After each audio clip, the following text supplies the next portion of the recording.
What happens when a Hollywood legend walks onto a stage expecting warmth, only to find a storm waiting under the lights? The studio of the Jennifer Hudson show glows in soft amber, that carefully crafted warmth that flatters everyone it touches. The crowd hums with applause and laughter, the air electric with admiration. Cameras sweep the room like silent hawks, catching every flicker of charm, every glint of anticipation. Jennifer Hudson sits poised in her signature seat, smile radiant, sequined dress shimmering like molten gold. For months she's been the crown jewel of daytime television, the singer-turned-talk show confidant, the woman who promised her stage would be a refuge, not an ambush. Guests come to her couch to exhale, to feel safe. That's the brand she's built. That's the illusion America buys. Then Samuel L. Jackson walks in. At 75, he carries himself with the unhurried confidence of a man who's seen everything. The red carpets, the critics, the chaos. His entrance shakes the room. Applause thunders, people rise, phones flash. That grin of his, the one that could command a scene or calm a riot, seems to light the air itself. In a tailored jacket and trademark hat, he takes his seat like a king returning to his court. "Ladies and gentlemen," Hudson announces, voice honeyed and polished to perfection, "please welcome the one and only Samuel L. Jackson." The cheers crest again, and she laughs, though the sound doesn't quite reach her eyes. There's something else there, something tight, restrained. Not nerves, not irritation, just tension. Samuel settles back, expecting an easy conversation. He's done this dance 1,000 times, late-night banter, press junkets, the works. This will be no different, he thinks. A few jokes, a few stories, maybe a clip or two, but the air feels off tonight. "Thank you so much for being here, Samuel," Hudson begins, her voice perfectly warm, but a shade too measured. "I have to say," she pauses, smiling just long enough for the cameras to lean in, "you look fantastic for someone your age." Laughter ripples uncertainly through the crowd. Compliment or jab? No one's quite sure. The words hang there, sweet on the surface, sharp underneath. Samuel's smile falters for half a breath before he recovers. Ever the pro. "Well, Jennifer," he says, that gravelly humor gliding through his tone, 75 is the new 55, right?" The audience chuckles again, grateful for his grace. But Hudson doesn't laugh. Her head tilts slightly. The cameras miss the narrowing of her eyes, the way her fingers tighten together. "Right," she says, the word clipped. "The new 55. A stillness slides into the room. The laughter dies too quickly. In the control booth, someone glances nervously at the floor manager. Something's off. Samuel keeps his composure. "You know, I'm just grateful to still be doing what I love," he says easily. "Working, creating, staying busy?" Hudson nods, but her smile feels colder now. More strategy than sincerity. "Of course," she replies smoothly. "You've certainly stayed busy." The audience doesn't catch it, still basking in the glow of a legend. But the crew feels it, that faint vibration before a fault line breaks. Samuel shifts in his seat, still unaware that the real conversation hasn't even begun. "It's been a great ride," he says. "I'm lucky to still be here doing what I love." Hudson leans in again, subtle, almost imperceptible. A movement that looks curious on camera but feels predatory up close. "That's wonderful," she says softly. "Truly, it's not every day we see someone your age still thriving." The words drip like honey, but taste like poison. Samuel laughs again, polite, distant, a sound meant to keep the peace. But somewhere deep in the studio, something has already shifted. "Well, I try," he says. The audience claps, reflexively, politely, but the rhythm feels wrong. The warmth that usually defines the Jennifer Hudson show has cooled almost imperceptibly, like a breeze turning before a storm. Hudson's eyes linger on Samuel a moment too long, her smile stretched just a fraction too wide. The lights glint off her face, still golden. But there's something sharper beneath the glow, something waiting to cut through the illusion of friendliness. The conversation moves on, but the tone has already shifted. The charm, the comfort, the promise of safety, it all feels fragile now, like glass under pressure. Beneath the hum of applause and rehearsed laughter, every instinct in the room senses the truth. The storm has already begun. The laughter fades too quickly, leaving behind an uneasy silence. The lights feel too bright, the smiles too rigid, and every sound, the shuffle of shoes, the faint camera whir, a nervous cough in the front row, lands louder than it should. Jennifer adjusts the cue cards on her lap, her movements precise. deliberate. Samuel waits patiently, hands folded, calm and grounded, the kind of poise earned over decades in the spotlight. Then Hudson leans forward. The warmth is gone. What replaces it is smooth, cool, deliberate. "Let's talk about your recent projects," she says, her tone sweet but edged. "You've been in this business for so long, Samuel." Some might say, too long. The words drift across the stage like a chill. The audience doesn't laugh this time. A ripple of confusion moves through the crowd, fans shifting, uncertain whether to smile or wince. Samuel blinks once, steady. He's heard every kind of question in his career, probing, critical, even cruel. But something about her tone lands differently. It's not curiosity, it's challenge. "Well, Jennifer," he replies evenly, a controlled smile curving his lips, "I think longevity in this business is something to be proud of. There's room for everyone, don't you think?" Hudson doesn't soften. Her eyes narrow slightly, the way a marksman might focus before a shot. "Maybe," she says lightly, tapping her cue cards against her knee. "But do you ever think about stepping aside? Letting younger talent have the spotlight you've held onto for so long?" The line lands like a slap.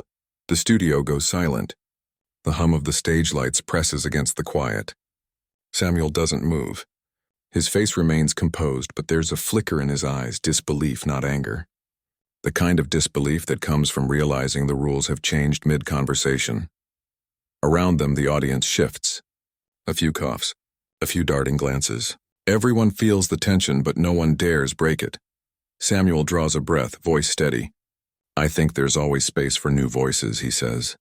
"But experience has value too. It's not a competition, it's a continuum. It's a graceful answer. Maybe too graceful." Hudson tilts her head, almost amused. "Experience," she repeats, tasting the word like she's not sure she believes in it. "Sure, but relevance, that's another thing entirely, isn't it?" The air tightens.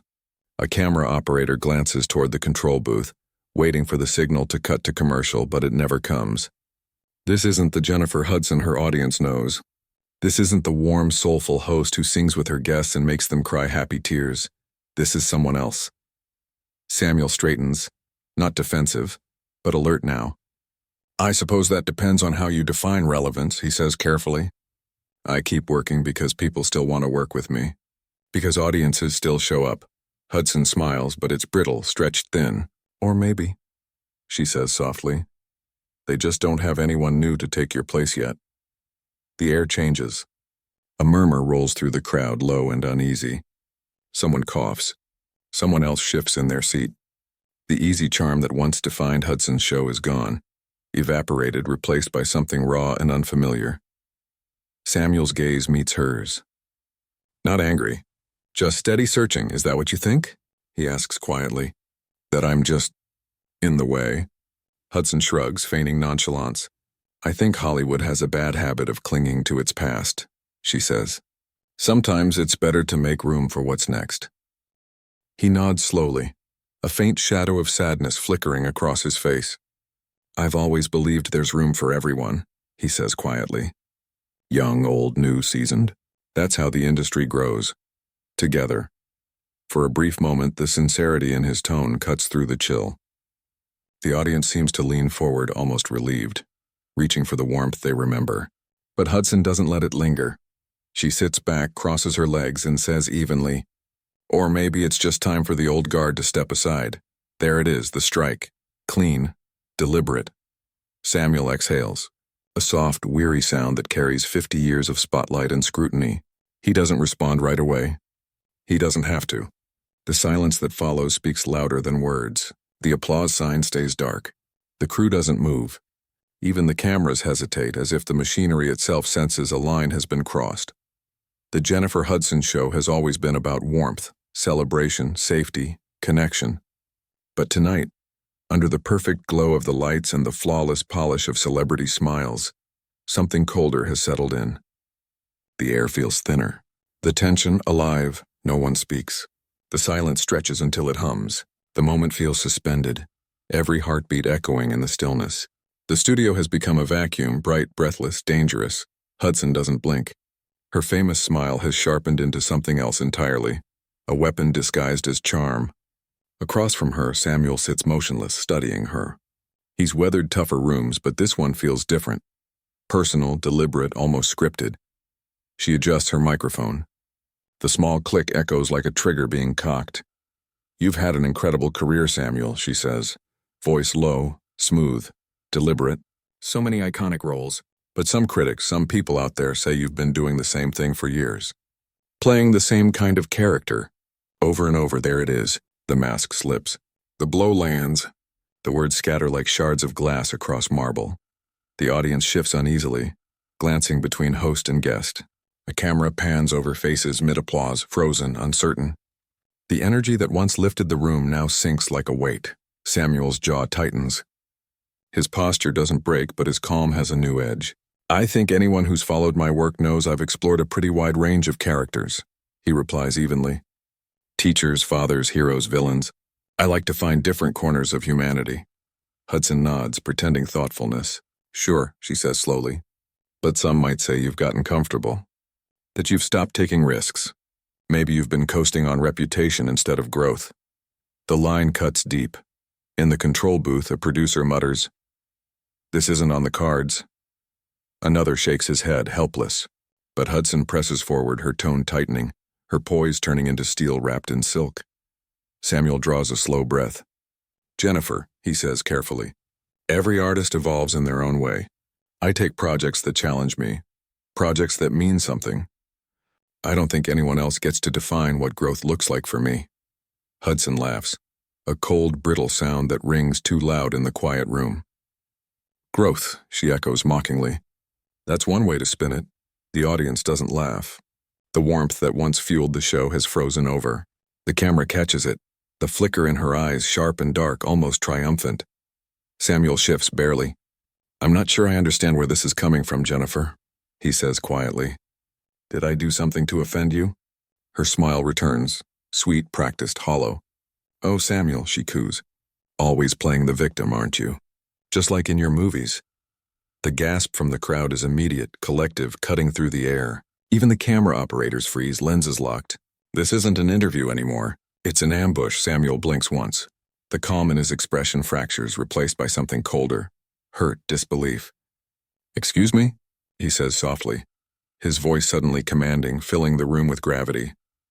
Hudson doesn't flinch. "You've built your career on that persona," she says coolly. "The misunderstood man. The wronged man. The angry man. It's gotten a little predictable, don't you think?" For the first time in decades, Samuel L. Jackson looks stunned. The man who spent a lifetime commanding scenes now sits in one where command doesn't matter. Because this isn't about craft anymore, it's about control. Ego. He clears his throat, speaking slowly, deliberately. "Jennifer, with all due respect, I came here to have a conversation. To talk about my work, my experiences. If you have a problem with who I am or what I've done, let's discuss it honestly. Not like this." Hudson leans back, satisfied, the faintest smirk ghosting across her lips. "Honestly," she repeats. "That's exactly what I'm doing, Samuel. I'm asking the questions no one else dares to ask." But there's no courage in her tone, only provocation. The studio feels smaller now, the air heavy. Audience members glance toward the exits, the tension thick enough to taste. The laughter that once filled this place has soured into silence. Samuel exhales, slow and steady, the kind of breath a man takes before saying something that can't be unsaid. "You know," he says softly, "sometimes the questions say more about the person asking them than the person answering." Hudson's eyes flash, and for the first time, the audience sees it too, the shift, the venom, the hostility she can no longer hide. The room holds its breath. The masks have fallen, and what was once a talk show has quietly transformed into a battlefield. Jennifer Hudson sits a little straighter in her chair now. The warmth is gone, the friendliness stripped away. What replaces it is colder, sharper, a prosecutor wearing a performer's smile. Samuel L. Jackson stays composed, but there's tension in his jaw, a tightness in the way his hands lace together, as if he's bracing himself against the storm gathering across from him. Hudson flips through her cue cards, though she doesn't seem to need them. "You talk a lot about your experience," she begins, her tone dipped in something that sounds almost like mockery. "About how long you've been in this business. But do you ever stop to think that maybe your presence is keeping others from getting their shot? That maybe it's time to step back and let someone new take your place?" A ripple moves through the audience, uneasy laughter that fades quickly once they realize she isn't joking. Samuel doesn't answer right away. He looks at her, calm but visibly taken aback. "I think there's room for everyone," he says evenly. "I've mentored plenty of young actors over the years. I've always believed success doesn't have to be a zero-sum game." Hudson cuts in before he can continue. "Mentored?" she repeats, almost laughing. "Or controlled? There's a big difference between helping people and making sure they never surpass you." A hush falls again. The admiration that once filled the room has vanished, replaced by disbelief. Samuel exhales slowly, voice still steady. "Jennifer, I've helped open doors for young talent. I've used my platform to support new voices, not silence them." She leans forward, eyes hard as glass. "That's one way to tell it," she says. "But let's be honest. Hollywood's always had an old boys club, hasn't it? Maybe that's the real reason you're still working after all these years." The words hit with surgical precision. Gasps ripple through the crowd. The camera pans across stunned faces, some confused, others angry. This isn't what they came to see. For the first time, Samuel's composure wavers. He straightens, his voice lower now, measured but heavy with authority. "With all due respect, that's not only wrong, it's offensive. I've been speaking out about equality in this industry for decades. I was pushing for diversity before it became fashionable. To accuse me of being part of the problem shows you haven't done your homework." Hudson smirks, dismissive. "Homework?" she echoes. "I don't need homework to see what's right in front of me, Samuel. You're part of an era that refuses to move on. It's no longer a question, it's an accusation." In the control room, chaos. Producers gesturing wildly, engineers whispering. "Cut to break," someone mouths. But no one moves. No one dares interrupt what's unfolding live. Samuel shakes his head. "You invited me here to talk about my work," he says. "Not to insult my career. If you have a personal issue with me, maybe we can discuss it off camera." Hudson's laugh is short, sharp, almost cruel. "Off camera? Why? So you can control the narrative? That's what people like you do. You hide behind charm and reputation." Her words hang heavy in the air. Samuel's voice drops, calm but edged with steel. "I've done thousands of interviews, Jennifer. This isn't a conversation. It's an ambush." She tilts her head, feigning innocence. "An ambush? No, Samuel. This is called journalism." That's when he says it, the line that ends the illusion of civility. "This isn't journalism," he says, his tone cutting sharper than anger. "It's a hit job." The sentence lands like thunder. A collective breath catches in the audience. Even the cameras hesitate before refocusing on his face. His voice carries quiet authority, the kind that silences everything around it. Hudson blinks. For a heartbeat, her expression falters, then she recovers, smiling tightly. "You think so?" she says softly. "Maybe you're just not used to someone finally calling you out." The words linger, poisonous and final. Samuel doesn't reply. He leans back, eyes steady, disappointment flickering across his face.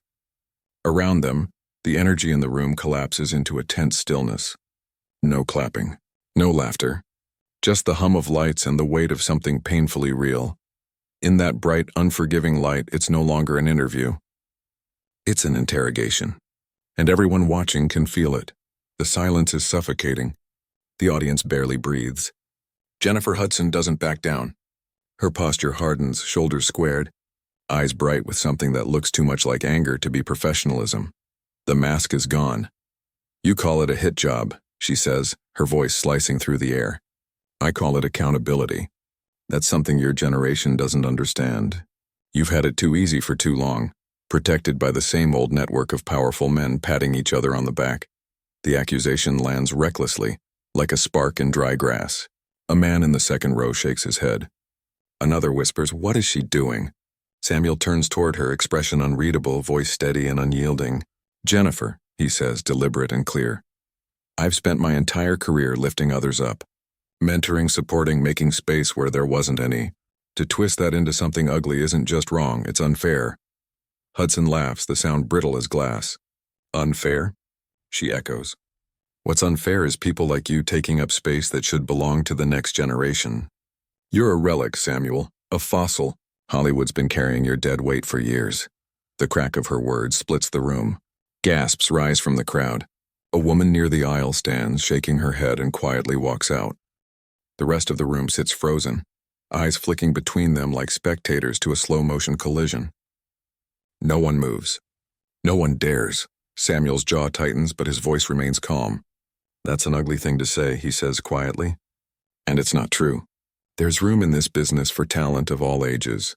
Experience doesn't lose its value just because someone gets older. Hudson leans forward, tone dripping with disdain. Doesn't it, though? When was the last time you did something truly fresh? Something relevant? The air shifts. The room seems to contract, smaller, harsher. Even the crew behind the cameras looks uneasy now. Some shifting on their feet, others staring down at the floor. Samuel's reply is soft but unwavering. You keep talking about accountability, he says. But what you're doing right now, this isn't accountability. This is cruelty disguised as honesty. For a fleeting second, the words land. Hudson's eyes flicker, her composure cracking before she rebuilds it. Cruelty? She echoes. No, Samuel. This is what real conversation looks like. Maybe you're just not used to a woman challenging you. He doesn't rise to it. His tone is even sharp enough to cut glass. This isn't challenging, Jennifer. This is bullying.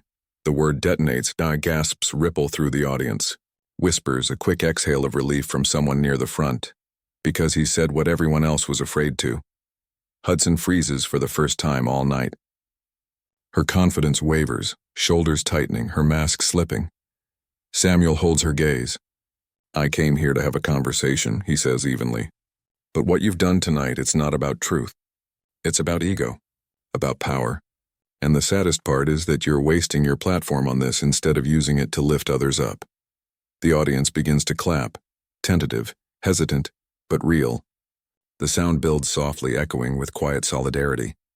Hudson's smile falters. Her fingers crush the cue cards in her hand until they bend.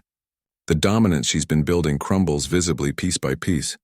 For the first time, the power in the room shifts, not through anger, but through dignity. Samuel L. Jackson doesn't raise his voice, doesn't retaliate. He simply speaks the truth. And in that moment, the truth is louder than any accusation. Time seems to hold its breath. The air feels thick enough to choke on. Jennifer Hudson sits motionless, her confidence cracked but not yet shattered. The word bullying still hangs in the space, heavy, irreversible. Even the cameras seem hesitant now, capturing every flicker of emotion like silent witnesses to a fall from grace. Samuel doesn't move at first. Then slowly he sits back, his calm radiating more authority than any outburst could.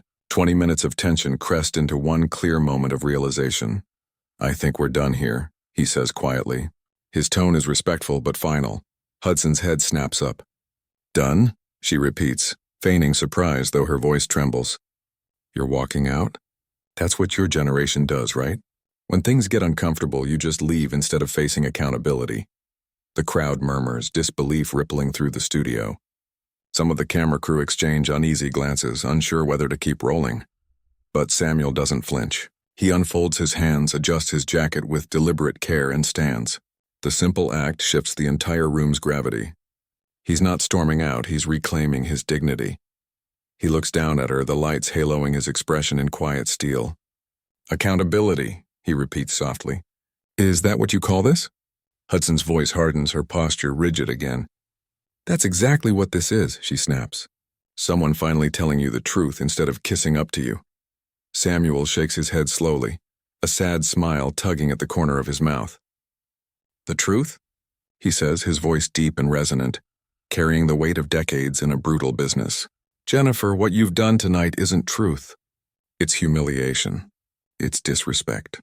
And not just toward me, but toward everyone who ever sat in that chair believing this was a place of respect. The audience falls utterly silent. You could hear a pin drop. Hudson starts to speak, but he raises a hand, firm, not angry. I've been in this industry for 50 years, he continues. I've worked with legends. I've worked with newcomers. I've been challenged, criticized, and questioned in every way possible. But never, not once, have I been treated like this. Hudson lets out a brittle laugh. You're being dramatic, she says. This is how real interviews work now. Samuel's reply cuts through the air like calm thunder. No, he says. This isn't how real interviews work. Real interviews are built on respect, on curiosity, on conversation. What you've done here, this is spectacle. And when people look back on it, they won't remember your questions. They'll remember how you treated another human being. The words land harder than any outburst could. Even Hudson flinches, her face faltering before she catches herself. A reverent silence spreads through the audience, heavy with the weight of what's been said. Samuel adjusts his sleeve, every motion deliberate, graceful. "I came here out of respect," he says quietly. "But I won't stay in a place where respect doesn't live." Hudson opens her mouth, but no words come. The cue cards tremble in her hands. The cameras stay fixed on him as he steps away from the chair, each footstep echoing in the hushed studio. At the edge of the stage, he pauses, turns slightly, and meets her eyes one last time. "Take care, Jennifer," he says softly, steady, unshakable. "And I hope someday you understand what that word really means." Then he walks off, not with fury, not with bitterness, but with the quiet, devastating power of someone who knows exactly who he is. He leaves not in anger, but with the quiet power of someone who refuses to be broken. Behind him, the audience sits frozen, the weight of what's just happened pressing down like gravity. The applause sign never lights. The only sound left is the soft hum of the studio lights and the slow, settling silence that follows something irreversible. The door at the edge of the stage closes softly behind him, but the sound lands like a gunshot. No one moves. Faces are pale under the glare, eyes wide and unblinking. For the first time all night, the energy is gone. Not anger, not tension, just a hollow quiet, the kind that follows when something sacred has been shattered. Jennifer Hudson doesn't speak. She sits alone, still in her chair, staring at the space Samuel L. Jackson has left behind. His seat glows under the spotlight, untouched, abandoned, too loud in its emptiness. The cameras keep rolling, capturing every second of her silence, every twitch of emotion across her face. Her breathing is shallow. Her hands clutch the cue cards so tightly they bend and dampen in her grip. No one knows what to do. The floor manager gestures weakly toward the control booth. The director's voice crackles in the headset, hesitant. "Do we cut to commercial?" But no one moves. The studio has been caught in orbit around the moment, suspended in disbelief. Hudson's composure begins to fray under the lights. The poise that once defined her melts away, replaced by something raw and uncertain. She opens her mouth as if to speak, to reclaim control, to soften what's just unfolded, but no words come. She just sits there, blinking, as if the stage she built has turned against her. The audience begins to stir. Not applause, whispers. A few people rise quietly. Others look at her with disbelief, pity, disapproval. "That wasn't right," a woman in the front row mutters. "He didn't deserve that," a man farther back adds softly. The murmurs spread, low and steady like a tide. Hudson glances toward the crowd, but there's no saving it. The warmth that once defined her stage is gone. The show's glow, its reputation for empathy, has curdled into something cold and brittle. Her image, her promise, all of it seems to fracture beneath the harsh light. Finally, in the control booth, someone makes the call. The red camera light fades to black, ending the broadcast. But the silence doesn't lift. It lingers, thick and unforgiving. Hudson exhales shakily, eyes downcast, the reflection of the empty chair flickering in her gaze. Out in the hallway, Samuel L. Jackson walks toward the exit. No entourage, no theatrics. Just the quiet, steady rhythm of his footsteps on polished floors. Crew members step aside, eyes lowered in quiet respect. The man who was ambushed on live television leaves with his dignity intact, his composure untouched. The headlines will come within hours. The clips will go viral, dissected and replayed 1,000 times. But the image that will endure is simpler, quieter. A man walking away from cruelty without bending to it. Back on stage, Jennifer Hudson remains alone beneath the lights. The empty chair across from her stands like a monument to what was lost. The warmth that once felt safe now burns too bright, too revealing. And as the last of the audience slips out, the studio falls into total silence until only one thing remains. The echo of Samuel's final words, soft and steady, impossible to forget. "They'll remember how you treated another human being."